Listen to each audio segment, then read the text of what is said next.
V.O.W. family. It's your girl Alicia Wanshell. I know it's been some time since I've shared some information with you guys. I have been missing in action, but I'm back. Tonight, I want to talk about several stories. I want to talk about one, the update on Malea Davis. I know it's a little late. I also want to talk about a young lady by the name of Alyiah Terry. And I want to also talk about a couple that just recently lost their lives, okay, in a domestic violence situation. So, again, I do apologize that I have not been on for a minute, but I'm back. So, I want to jump in and I want to talk about Malea Davis right now. Malea Davis was unfortunately found. Her body was found on the side of a highway. I am very saddened by it, but of course, to be honest, I already knew what the outcome was going to be. Um, Her stepfather, I'm not, let me rephrase that. The mother's fiance, he's still currently incarcerated.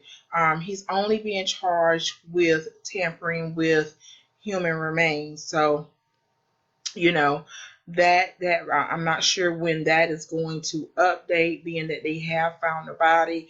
Now there's some things that I want to discuss about this case. I'm concerned because it doesn't make any sense to me, and I'm quite sure a lot of you are also just as confused as I am. So I want to talk about those things. Now right here we have a video. This video here, it talks about the update on the case. It says that the results of her death is the homicidal violence, okay, whatever that means. And basically, what they're saying is that it means that her death was caused by violence. So I'm gonna play this video really quick, and then we're gonna talk about it, okay?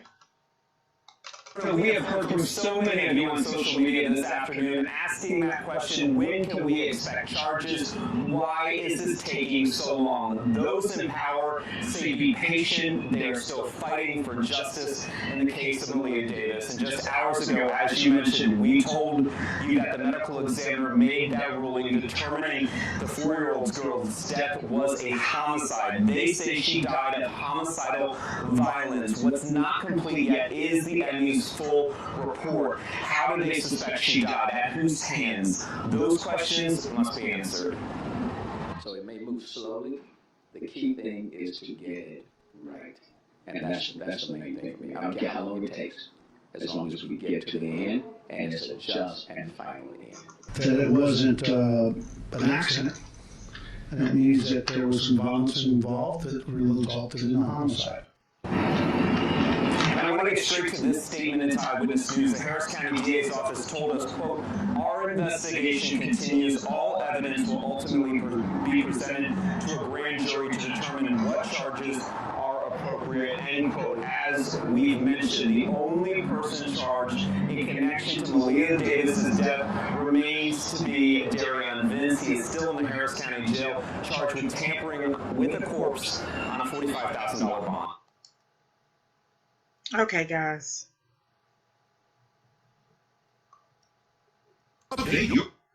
Okay, so that's that. Now, I had expressed my opinion a couple of months ago, maybe last month, and for the simple fact that he's only being charged for tampering with human remains, that says something, okay? Basically, they do not have enough evidence to charge him with murder. Now, what I will say is there were some things that stood out to me about this case. I don't know if you guys remember when, what is his name?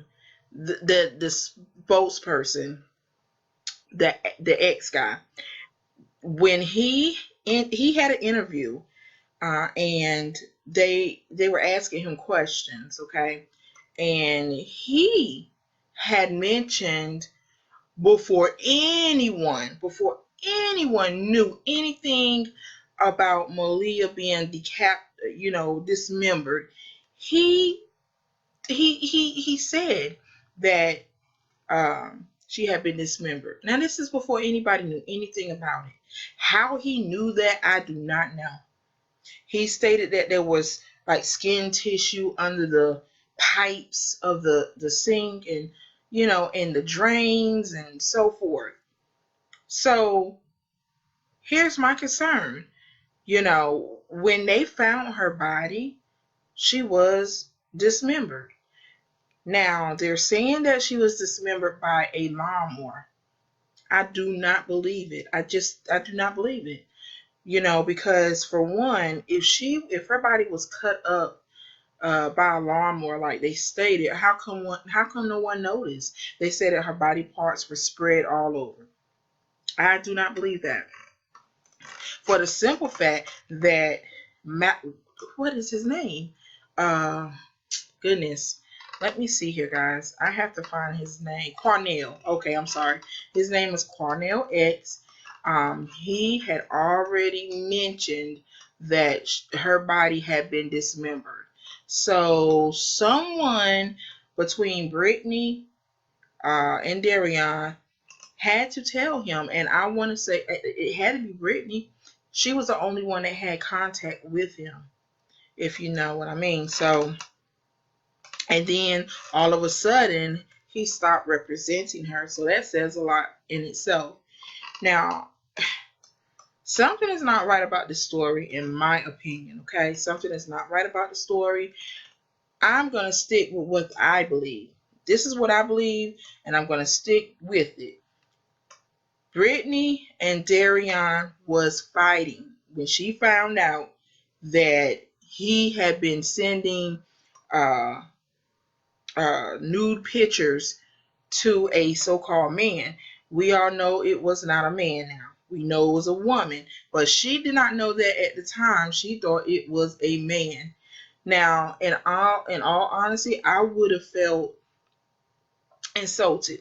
I would have felt insulted if it was me. And so I really do believe that that sent her into a rage, and she was upset. She was furious.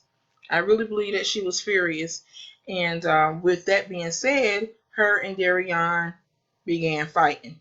And I want to say that she was probably mostly attacking him, because if you've seen the pictures, he was scratched up pretty badly. He was scratched up on his neck, on his all over his chest and back. So she got him pretty good.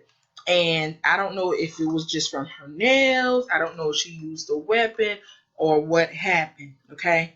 But what I do know is that they were fighting. Now, this is what I think. I think Maleah may have gotten caught in between the two of them fighting and was hurt badly. That's what I believe. Okay. Now, I could be wrong. Okay. I could be wrong. Okay. Because I was not there. None of us was there. Okay. So, but I do believe that Maleah was hurt, was caught in the middle, and she was hurt pretty badly. And that's what happened. And so, when Brittany left, Darion got rid of little Maleah's body, um, or whatnot. But nevertheless, it's a sad story. It's a sad ending. I hate that it happened. Ladies, we really have to be selective in the men that we choose. Now, from my understanding, he was a pretty stand up, pretty, okay guy. I don't know what happened. I don't know. I just don't know. Um, I don't, it may not have been intentional. Like I said, little Maleah may have gotten caught in between. I do know that there's none of the story add up. I mean, the mom said that she didn't know that Maleah was in the house, or apartment rather.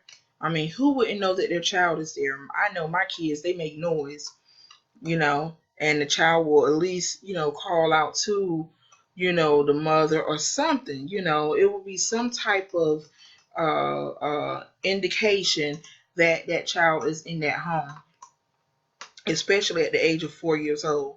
They move around, they get big, they're busy. So anyhow, the story does not add up. I know there's been some lies. Um, my hopes, my hopes is that little Maleah get justice. Okay, that's all I want. I want her to get justice. I felt very attached to the story. I felt like, I was a part of this story simply because she was a precious little girl. I have children. Some of you have children. So a lot of us were connected and still are. So I just really I hope for the best. I'm hoping that that justice is served. Okay. Right now, Darion is the only one being charged, as you heard. So there's no charges against the mom. We'll just have to see what happens there. I mean, we really don't know what part she played in it, but I've always said, and I'll still say it today, what's done in the dark will come to light. Okay, so, if she had any kind of involvement in this, then trust me, justice will be served. Okay, so, guys, just, sit back, wait and see.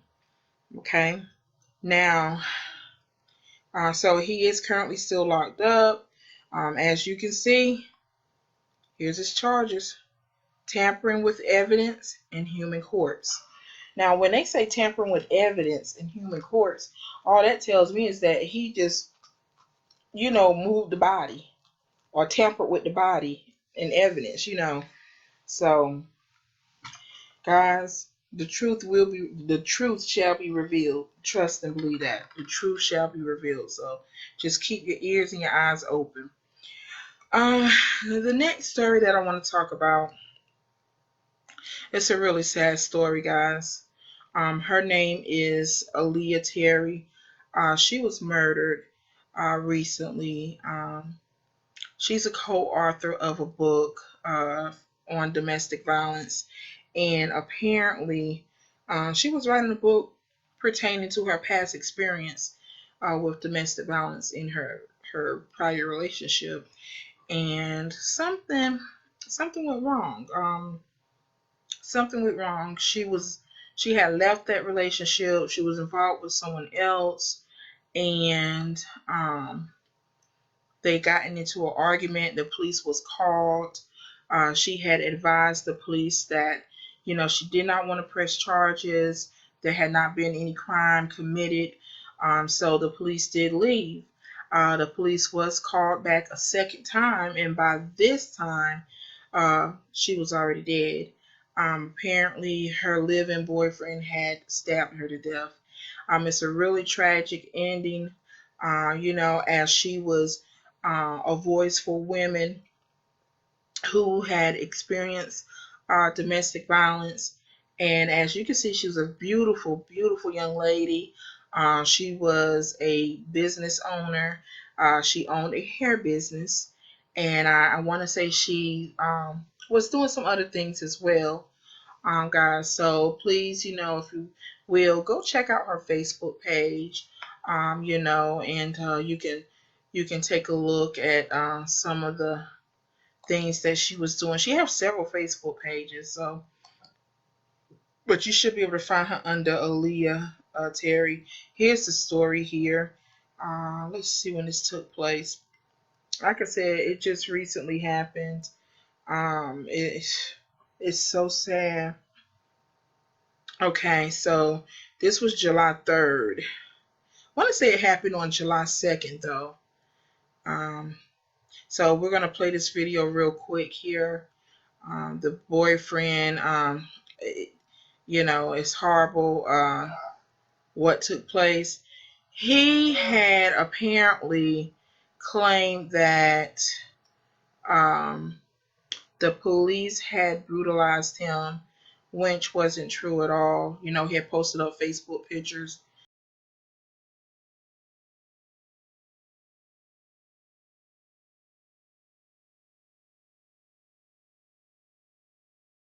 And let me see here. I'm going to go ahead and play the video real quick and I'll continue with the story.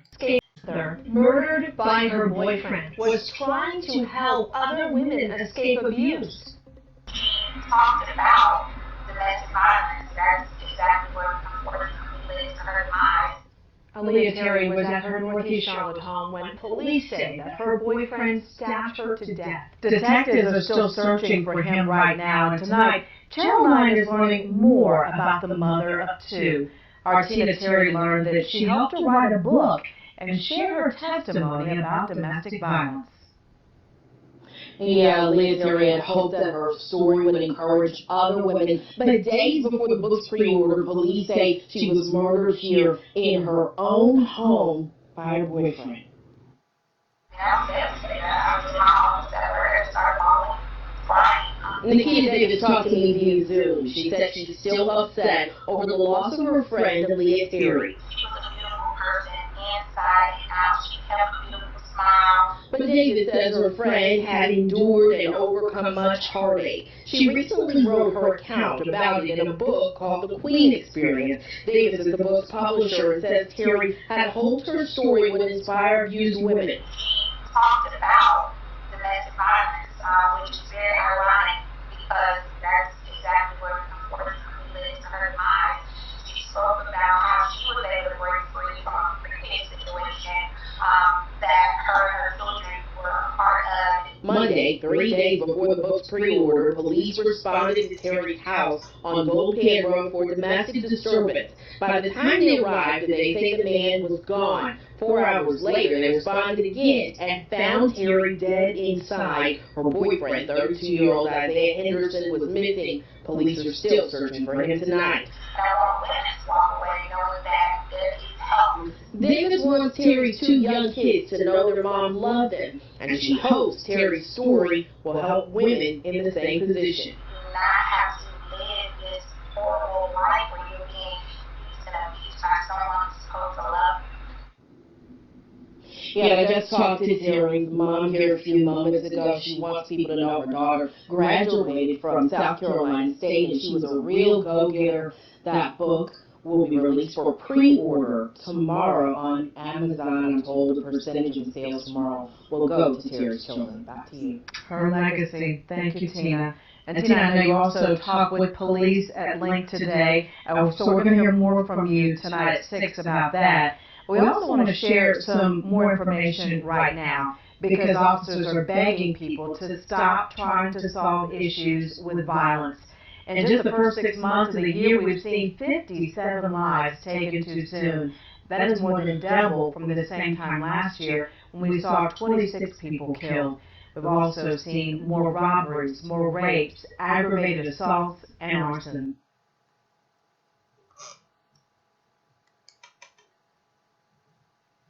Okay, guys, so as you can see, this is a very serious issue.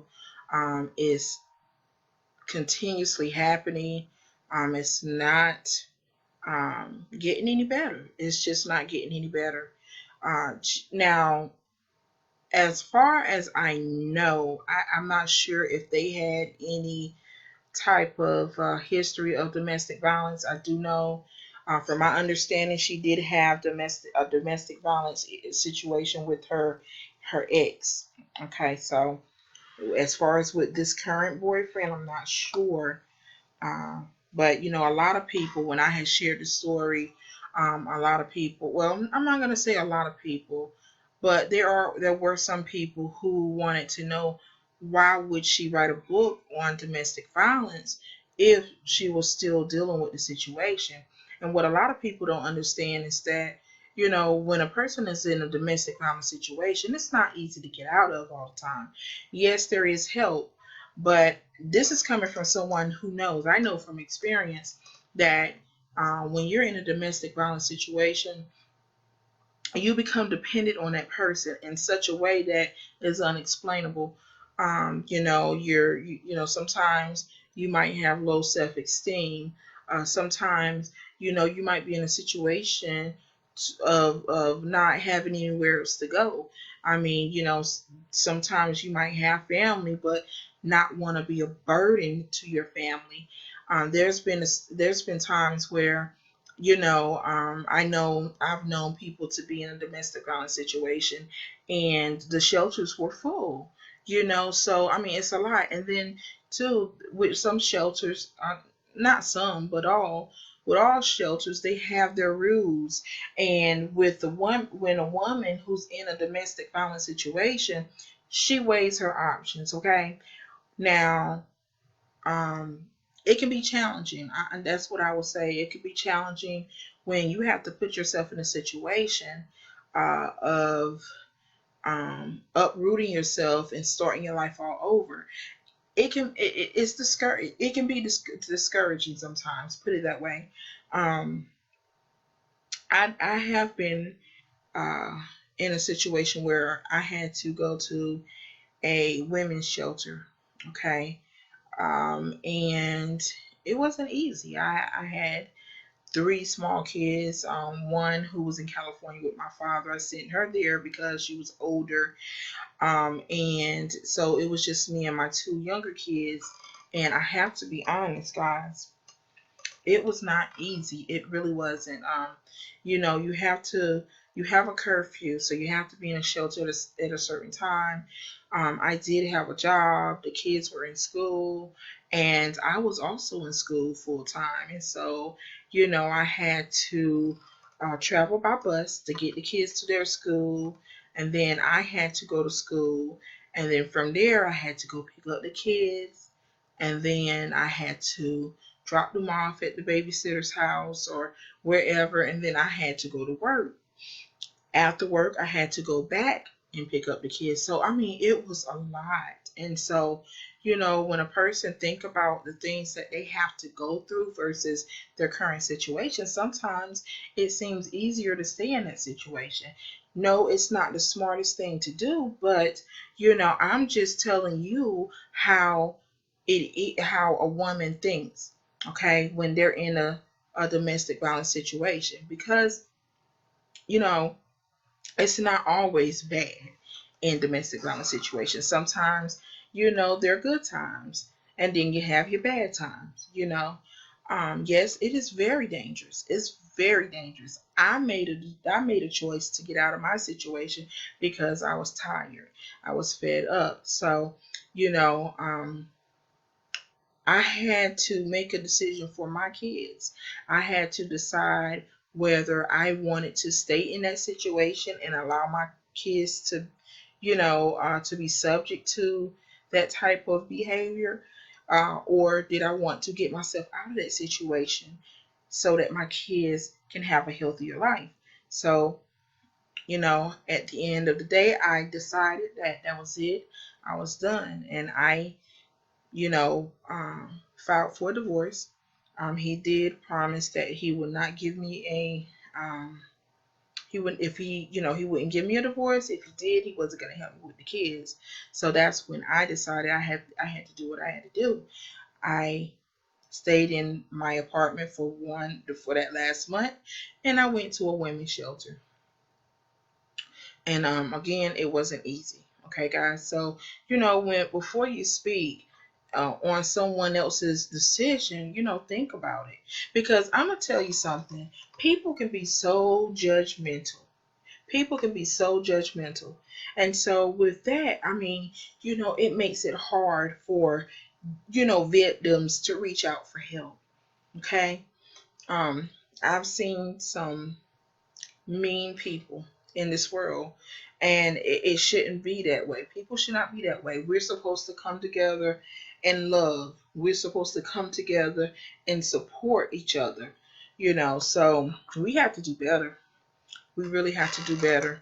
If you want to encourage somebody, encourage them, but don't beat them down. Okay. You don't know, if you've never been in a domestic violence situation, you don't know what it's like. For those of you that have been in a domestic violence situation, you do know what it's like. But not every situation is the same, neither. So you can't base your situation, base their situation on your situation. So all I ask is that we just come together and uplift one another. Let's encourage one another. Let's build each other up. Okay? It's really important. I have on my page here, I do have some. resources. Okay, I got this information from hotline.org. Yep, hotline.org. Here's the website. Um, Here's the number here. So if anyone is in a domestic violence situation, I advise you to please seek help and seek help immediately. It's not safe and it's not healthy, okay? A lot of women are losing their lives. A lot of kids are losing their lives. So we have to think about not only ourselves, but we have to think about the children, okay? That's very important. I'm going to share some things with you guys. This just recently happened here. Excuse me. This is a situation that just took place. I'm gonna say, hold on just a second here. This just took place. What's today? This is Sunday. It took place last week. Might have been late last week. So, all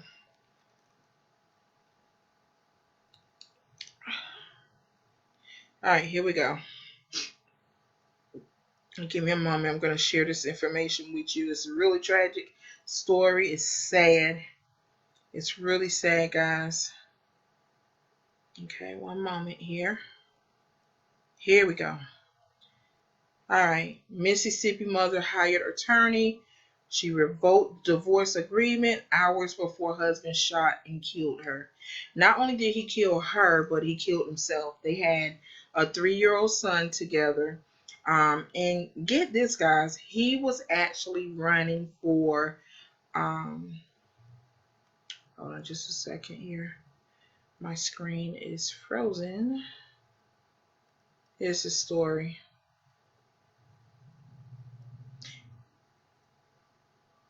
He was running for state representative of what was it, Pennsylvania or Mississippi? I think it was Mississippi. But anyway, as you can see here, he shot and killed his wife. Her name was Latoya Thompson. Um, and then he turned around and killed himself. He was 43. She was 33. I do not know if they had any, prior domestic violence. I do not believe it mentioned it here. Let me see here. Hold on just a second.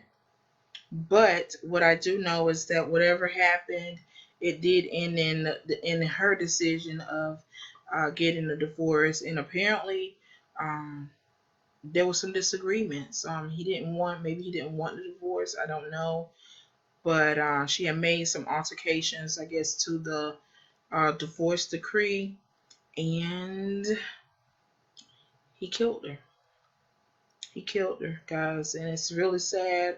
I do want to say that, ladies, if there's someone that you can reach out to, please do it. We have the 1-800 um, domestic violence line. Please make sure you're reaching out for some help. I know it's not easy. It's not easy at all. I know I lived it. Trust me, guys. I have been in a number of domestic violence situation. And it doesn't feel good. Guys, it's really risky for you to be in that situation because when a person tells you that they're gonna kill you, take them serious, okay? Never underestimate anyone who said that they're going to kill you, okay? So, um, you just have to be very careful out there, guys. And again, I'm going to say it's not only for yourself, but it's for your children. We had a young lady who was 8 months pregnant, and she had a 16-year-old son, and they were murdered by her husband, and he then turned the gun on himself as well after shooting a police officer. So, guys, when you're in a situation with someone who is violent, please try to get away from them as quick as possible. And I know sometimes it may seem difficult, but it's better to be safe than to be sorry, okay? Our kids deserve a fair chance at life.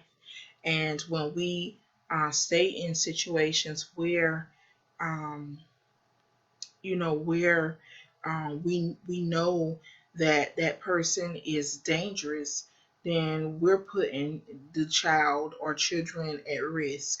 So come on, guys, we really have to make wise decisions. And I'm gonna say another thing too. Ladies, listen.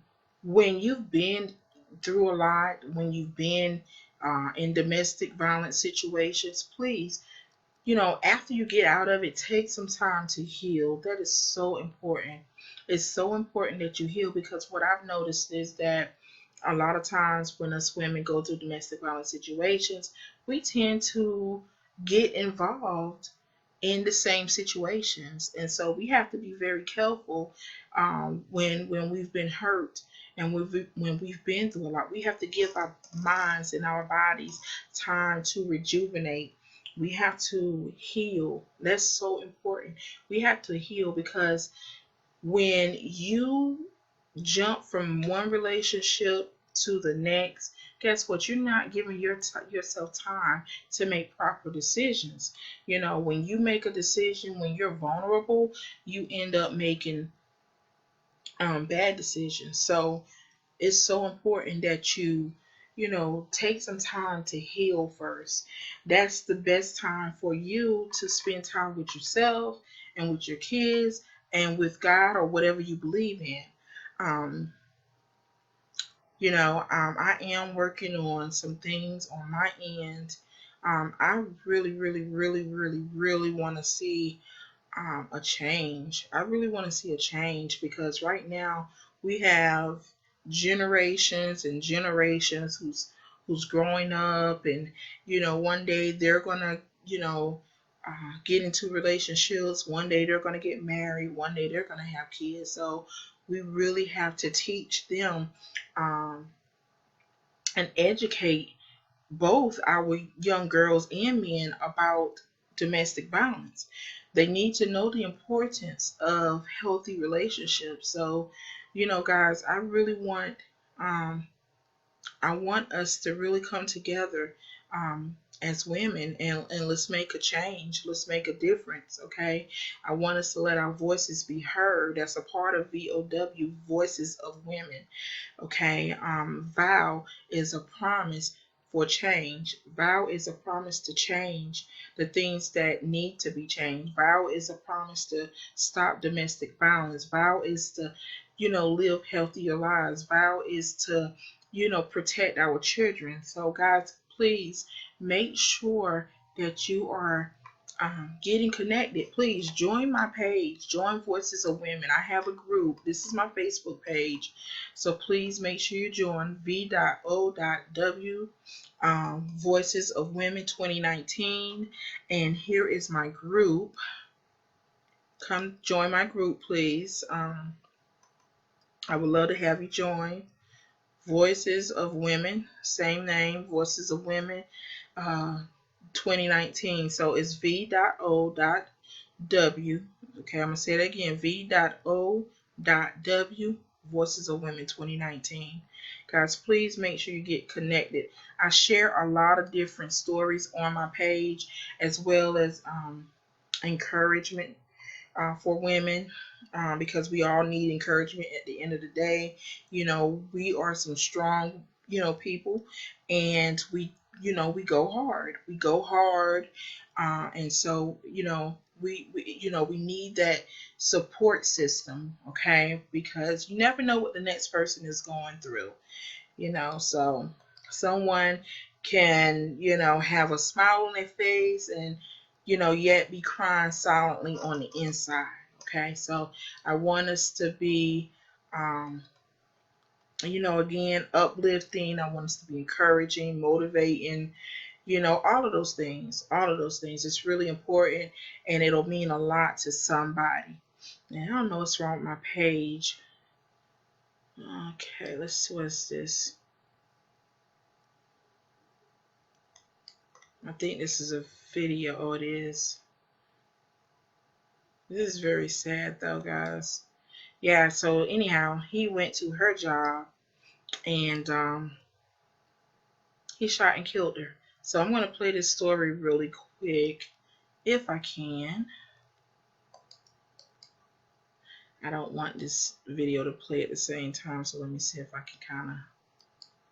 I don't know if it'll play, so it looks like it's having a hard time connecting.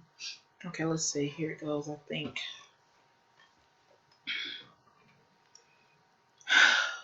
Gosh. But yeah, so guys, please make sure you get connected with my page. Let me see. I think it's going to start. Cross my fingers. On Fox 13's Good Morning Memphis, we bring you the stories that are new. Take it live to breaking news happening right now and uncover new details so you know what will happen next. Fox 13's Good Morning Memphis team, live weekdays from 4:30 to 10 a.m.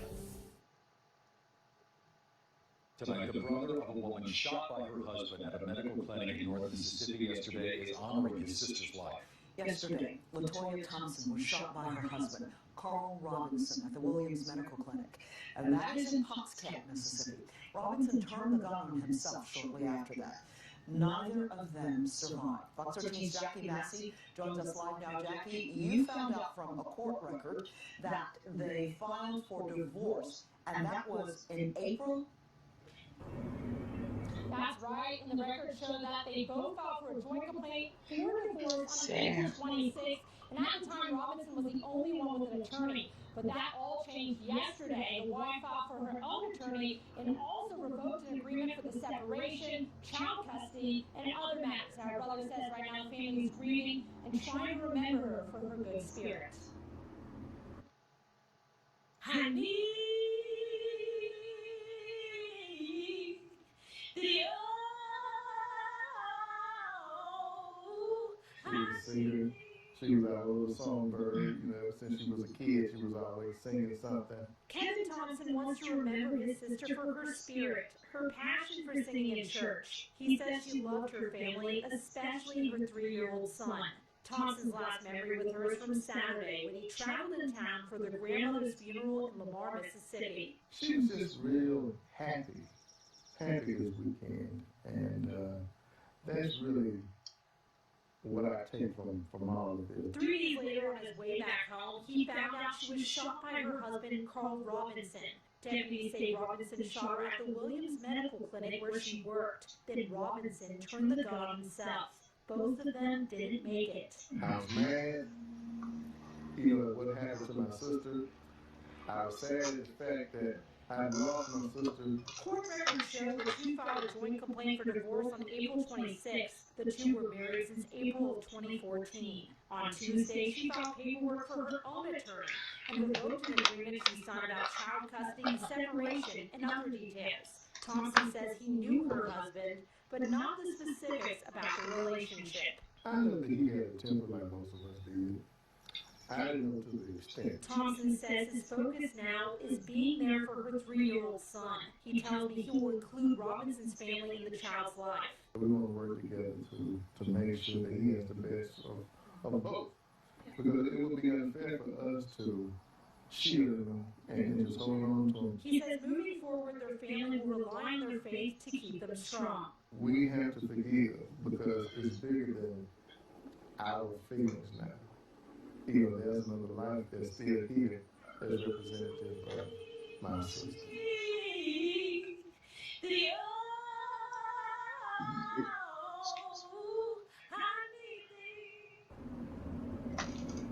Back after live now, Thompson says that he will remember one memory in particular is when his sister talked to him on the phone and said that she loved him. That's the last conversation that they had.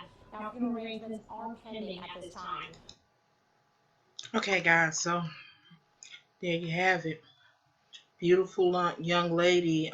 She lost her life to the hands of her husband, and man, it's just sad, so sad. And you know, guys, we just have to really, really encourage our loved ones. We have to encourage our friends. If you know they're in a situation, try to be encouraging to them. Don't beat them down if they're still if they decide to stay with the person. Don't beat them down. I had experienced something like that recently, where a young lady was in a bad relationship, and I mean, gosh, they were just so horrible to her. And sometimes you being so harsh can push that person further into that situation. So you have to be very careful. You have to be very careful. Okay, so there was one more thing I wanted to share with you guys. Again, please get connected to my page. Okay. Let's see here. What did I want to share with you? There was a story of a young lady. Man, it was sad.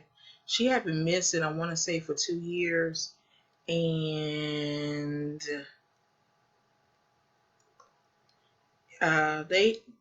they found her buried in her backyard, guys, and they arrested her husband. Um, it's sad. It's sad.